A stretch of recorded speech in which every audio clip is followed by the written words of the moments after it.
प्रधानमंत्री जी को अगर सिंदूर की कीमत मालूम होती, 2 चुटकी सिंदूर की कीमत, तो जसोदाबेन जी के बारे में पूछ लेते। जब सरकार को ये चीजें पता थी कि वहां आतंकवादी घटना हो सकती है, तो निश्चित तौर पर सरकार को सुरक्षा व्यवस्था मुहैया करानी चाहिए। इंदिरा गांधी अमेरिका के दबाव के बावजूद अमेरिका को दरकिनार करते हुए पाकिस्तान के 2 टुकड़े कर दिए। अब ये तो प्रधानमंत्री जी बताएं, ये तो वही वाली बात हो गई कि कंघी बेचने वाला गंजे को कह रहा है कंघी खरीद लो, तो जिनके सर पे बाल नहीं है वो कंघी का क्या करेगा? अब जिसके पास आंख ही नहीं, आंख से अंधा है, वो शीशे का क्या करेगा?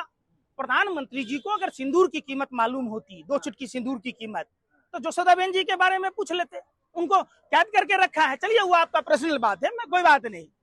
तो प्रधानमंत्री जी ये बताइए कि आपको सिंदूर की इतनी अगर फिक्र है, तो जो लोग हताहत हुए, जिनके साथ पाकिस्तानी दहशतगर्दों ने हत्याएं की, दहशत फैलाया, एक बात बताइए, प्रधानमंत्री की यात्रा रद्द कर दी जाती है यह कहकर कि खराब मौसम का अनुमान है। फिर बाद में यह आता है कि इंटेलिजेंस का इनपुट था, खुफिया जानकारी थी कि आतंकवादी हमले हो सकते हैं। तो क्या प्रधानमंत्री जी इतने मंदबुद्धि के हैं? क्या इतने गप्पू हैं कि प्रधानमंत्री को, गृह मंत्री को, रक्षा मंत्री को यह नहीं पता कि इंटेलिजेंस का रिपोर्ट था कि वहां आतंकवादी घटने हो सकते हैं? निशिकांत दुबे 25वीं शादी की सालगिरह मनाता है, वहां सारी व्यवस्था होती है। सुरेश रैना रील बना रहा होता है, 10-10 सीआरपीएफ के जवान होते हैं।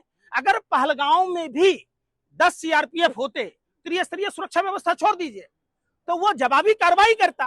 कलमा तो नहीं पढ़ा रहा होता, वो पेंट खोल के तो नहीं देख रहा होता कि खतना हो रहा है कि नहीं हो रहा है। जब सरकार को ये चीजें पता थी कि वहां आतंकवादी घटना हो सकती है, तो निश्चित तौर पर सरकार को सुरक्षा व्यवस्था मुहैया करानी चाहिए।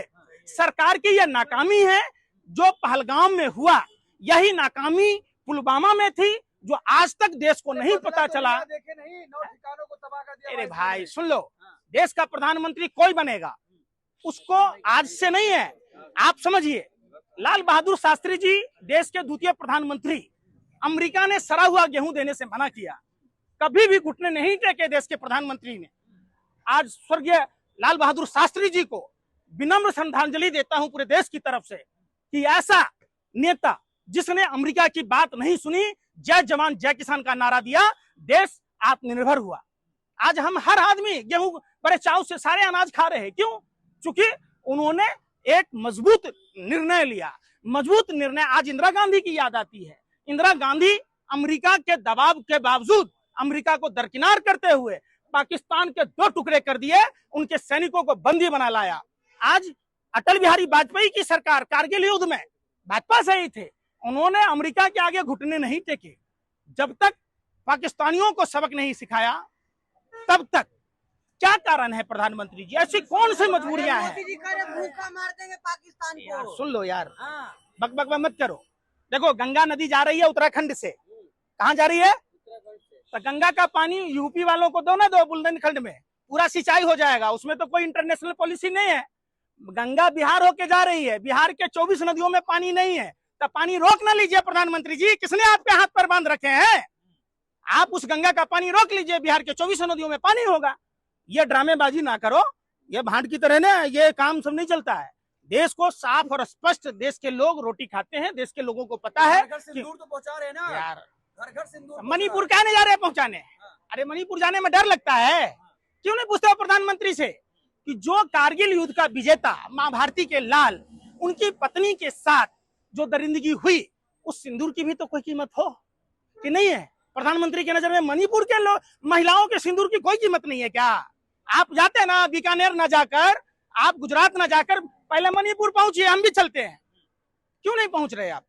क्यों नहीं वहां के महिलाओं के सिंदूर के बारे में आप पूछ रहे? अरे आपको अगर सिंदूर की कीमत मालूम होती तो आप हरियाणा जाते, आप उत्तर प्रदेश कानपुर जाती, आप तमाम जो लोग वहां जिनकी पाकिस्तानी दहशतगर्दों ने हत्या की, किसी भी कीमत पर पाकिस्तान को बख्शा नहीं जाना चाहिए।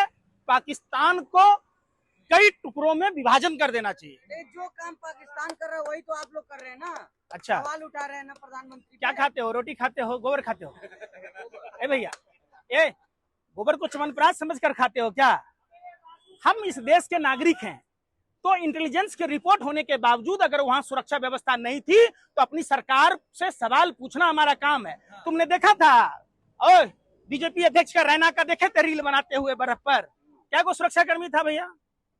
अरे कंगना रनावत के साथ 2.25 आंख वाला कानिया रामदेव के साथ, मोहन भागवत के साथ। तो जब इंटेलिजेंस का रिपोर्ट था, जब निशिकांत दुबे अपनी शादी की सालगिरह मनाकर आया, तो क्या भारत के आम नागरिकों के लिए कोई सुरक्षा व्यवस्था नहीं होनी चाहिए? जिस जम्मू कश्मीर में, चूंकि जम्मू कश्मीर केंद्र शासित प्रदेश है, बहाना भी नहीं चलेगा कि वहां विपक्ष की सरकार थी, उसने यह कर दिया।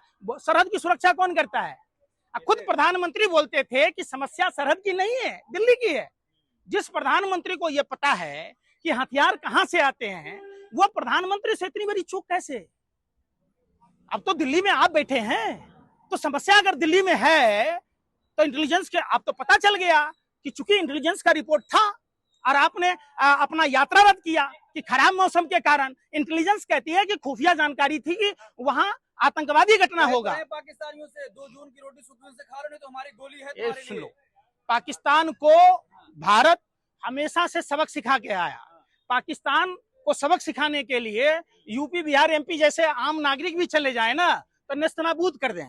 बात समझो, माँ भारती के फौजों पर कोई गला शिकवा नहीं है। सुनो, 1965 की लड़ाई देख लो आप, उस समय भारत के पास कुछ भी नहीं था। हमने अमेरिका के दबाव को बंद कर दिया। अमेरिका सड़ा हुआ गेहूं देता था, घर में राशन कार्ड पर 100-200 ग्राम गेहूं मिलता था। ऐसे दृढ़ निश्चय वाले प्रधानमंत्री लाल बहादुर शास्त्री ने अमेरिका को कहा, खबरदार अपना गेहूं अपने पिछवाड़े में डाल लो, हम देश को स्वावलंबन बनाएंगे। और देश आत्मनिर्भर बना। जय जवान जय किसान का नारा दिया।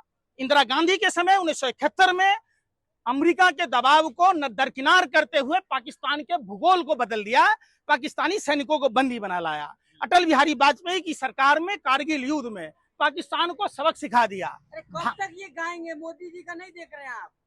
इलाज कर दिए पाकिस्तान को, नहीं यार फिर सुन लो, गाना गा रहे बस यही। यार सुन ही नहीं रहा, मैं क्या कह रहा हूँ। अरे सुन लो दलालों, लिफाफा तय का हिरोन जोशी से पीएमओ से